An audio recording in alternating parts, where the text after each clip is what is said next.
policy. So, as I say, it's going to be a very major change, but it's something that they don't know they're in the middle of watching.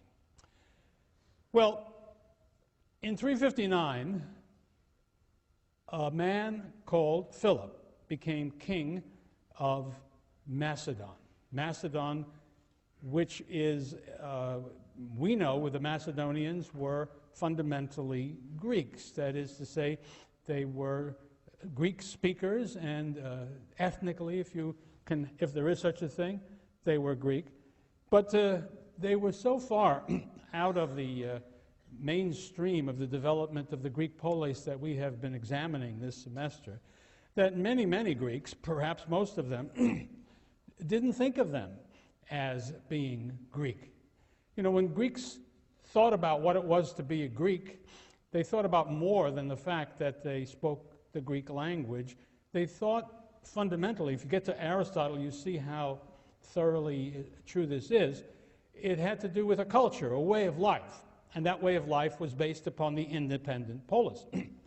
Well, Macedon did not have such a structure.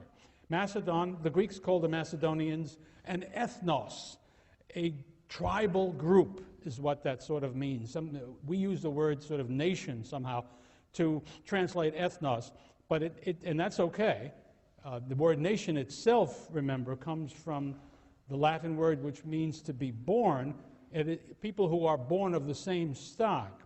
But for the Greeks, it had a different meaning. It was people who participated in the culture that they designated as Hellenic, and they thought the Macedonians fell outside of that. There were no polis in the Macedonian kingdom.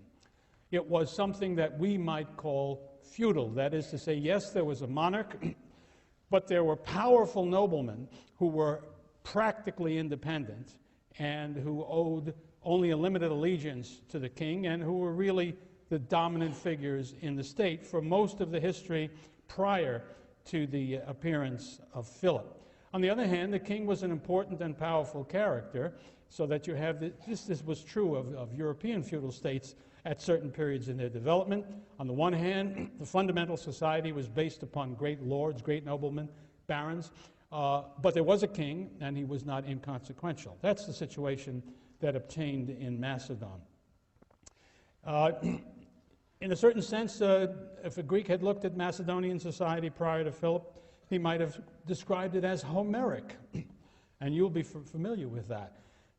Sure, there were guys called basileis, but they were not really the rulers over the barons, these great noblemen in their kingdom. And they thought of it as uncivilized in the technical sense. If you don't live in a polis, a city as they understood it, then you are not civilized. You are part of an ethnos, and that's the term they used of the tribal societies all around them. Illyrians, Scythians, they were all from an ethnos.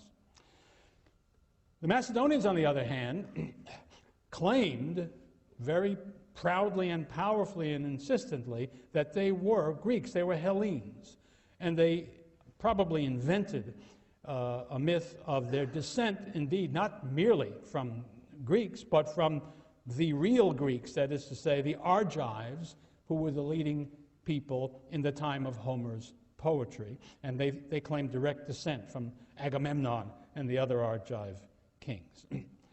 We hear about various Macedonian monarchs of some importance prior to Philip. Back at the time of the Persian War, Alexander I played an interesting and shady role between the Greeks and the Persians. During the Peloponnesian War, we hear of a king, Perdiccas, who also played a role shifting between the Spartans and the Athenians. This business